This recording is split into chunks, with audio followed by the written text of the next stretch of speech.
करते हैं मध्य प्रदेश के दो शेरों से जो कि संघर्ष भरी कहानी में अपना अनुभव शेयर करेंगे। जो कि अभी धार जिले में हुई भर्ती में दोनों बंदे अग्निवीर में पास हैं।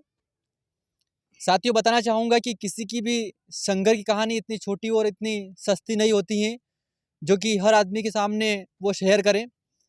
लेकिन हमारे बीच में आज दोनों ऐसे शख्स हैं जो लगातार अपने कामों से पहचाने जाते हैं, जो कि एक अच्छे स्पोर्ट्स धावक हैं। आज बात करते हैं ईश्वर सिंह चंद्रवंशी की, जो कि आलोट के पास छोटा सा गांव है पिपलिया पिथा, वहां का रहने वाला है। साथियों, इन दोनों के इंटरव्यू लेने से पहले आपको बताऊंगा मैं कि आपकी स्ट्रेंथ और आपकी वीकनेस को आपसे बेहतर कोई नहीं जानता है। न कि आपके पेरेंट्स जानते हैं और न ही आपके माता पिता जानते हैं।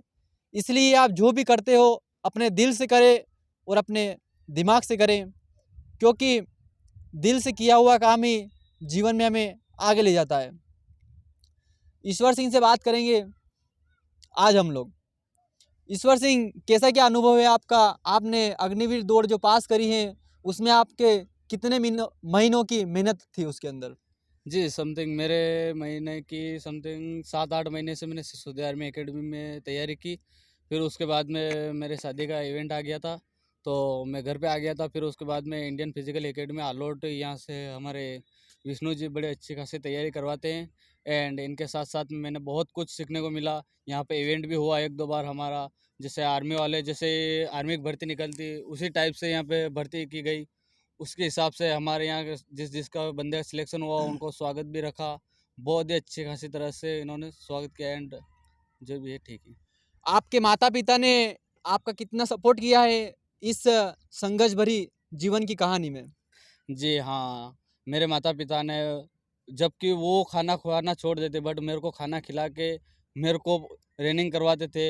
अगर मैं सुबह उठता नहीं था तो वो मुझे जगाते थे, मुझे रनिंग करवाते थे। अगर मैं कहीं से कहीं जा रहा हूँ तो वो पहले ये बोलते थे कि बेटा तू पहले रनिंग करके जा, फिर उसके बाद में जहाँ जाना है वहाँ तेरे को चले जाना। आपके भैया और परिवार में कितने सदस्य हैं आपके घर के अंदर? एक मैं हूँ, एक मेरा छोटा भाई है जो अभी हाल ही में गुजरात पढ़ाई कर रहा है, अपने कॉलेज कर रहा है फर्स्ट ईयर। एंड एक मेरे पापा है जो खेती करते हैं। एंड मेरी मम्मी है जो वो घर का काम संभाल। मतलब आज सुनने वाले लोगों को बहुत छोटी सी कहानी लग रही होगी, लेकिन अगर देखी जाए तो आपके कितने सालों की मेहनत थी ये? ये समथिंग 3 से 4 साल की मेहनत। 3 से 4 साल तक आपने संघर्ष किया, उसके बाद आज आप लोगों से कितने लोग ही मोटिवेट होंगे और वो भी आपके इस काम से बहुत कुछ सीखेंगे कि जीवन में कैसे आगे बढ़ा जाए। तो क्या कहना चाहेंगी इन आज के युवाओं को आप? जी दोस्तों, मैं ये कहना चाहता हूँ कि तैयारी करो, ऐसी तैयारी करो कि देखने वाला बोल दे कि वाह आज कोई शेर निकला है अपने पास से। ऐसा नहीं कि आज गए और कल फिर घर पे बैठ गए। उससे क्या है दोस्तों, आपका जो नशे वगैरह होती है वो जाम होती है। कंटिन्यू अगर आप तैयारी करोगे तो मैं 100% आपको विश्वास देता हूँ कि आप 100 का 100 फिजिकल निकाल कर आओगे। ये मेरा वादा है आपसे। जी, अभी बात हुई है ईश्वर सिंह चंद्रवंशी से, जो कि बहुत अच्छा बताए हैं युवाओं के बारे में कि अपनी जो भी आप तैयारी कर रहे हो वो तैयारी लगातार चलती रहनी चाहिए। उस तैयारी को अपन को बंद नहीं रखना है। अभी हम बात करते हैं जितेंद्र से, जो कि इनका भी गांव पड़ता है बरखेड़ा कला के पास, बापचा गांव पड़ता है इनका। जितेंद्र, आप अपने जीवन का अनुभव थोड़ा युवाओं को बताएंगे कि आपकी कहानी कैसे क्या रही? सर, मेरी कहानी ऐसी रही कि मैं जब तैयारी करता था, पहले मैंने अगली भर्ती में फेल हो गया था मैं अगली बार। उस टाइम समय मेरी 3 महीने की ट्रेनिंग थी। इस वजह से और मैं तैयारी घर पे अच्छे से नहीं कर पाता था। और फिर बाद में मेरे मामा जी का ने सपोर्ट किया मेरा कि बेटा तू मेरे साथ चल, मैं तेरे की तैयारी करवाऊँगा। सुरेश मामा जी ने मेरे को बहुत अच्छी एकेडमी में भेजा और वहाँ पे प्रतिदिन मेरे को सुबह 4 बजे उठा के उन्होंने भेजा। एक समय मेरा भी ऐसा आ गया था कि मैं सुबह दौड़ने के लायक नहीं था, चल भी नहीं पा रहा था। मेरे पैरों में कैल्शियम जमने की वजह से मैं समथिंग 3 महीनों को मेरे को डॉक्टर ने बोला था कि अब तू रनिंग नहीं कर पाओगे।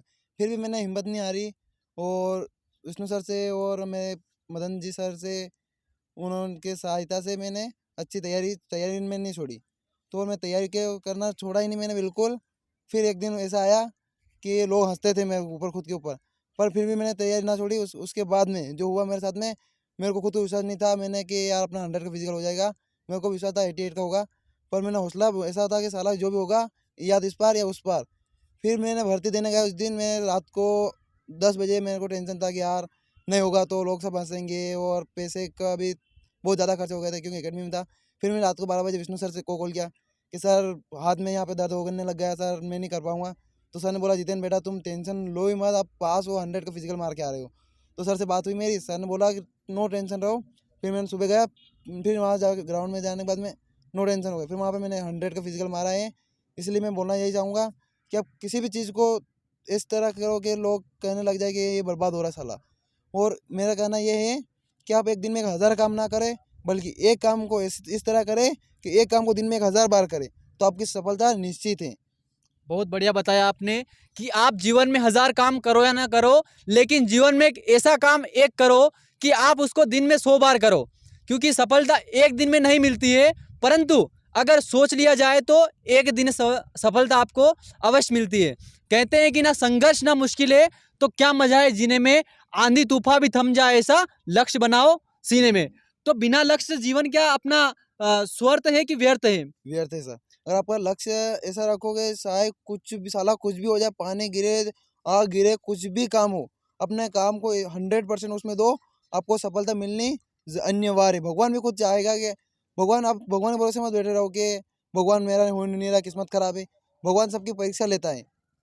भगवान भी ये सोचता है कि तुम उठो, तुम घर से निकलो, तब मैं तुम्हारा सपोर्ट करूंगा, क्योंकि घर में पड़े पड़े सोते रहिए, भगवान भी आपका सपोर्ट थोड़ी करता है क्या? भगवान भी आपका वेट करता है कब उठे, कब निकले घर से और मैं कब इनकी मदद करूं, है ना? अक्सर कहानी देखते हैं अपन कि सचिन तेंदुलकर थे, उनको उनके वो लगभग 10वीं फेल थे, उनके पिताजी उनको कुछ अलग जॉब दिलाना चाह रहे थे, लेकिन उन्होंने कहा कि नहीं, मैं कुछ अलग करूंगा। आज दुनिया का सबसे बड़े लोहार है टाटा और दुनिया का सबसे बड़ा मोची है बाटा। काम तो लोहे और जूते को ही करना है, लेकिन आज इनकी ब्रांड इंटरनेशनल है। तो क्यों है ब्रांड इनकी? क्योंकि इन लोगों ने इनके जिद पे अड़े रहे वो कि नहीं करना है तो कुछ करना है, तो आज वो सफलता की सीढ़ी पे है।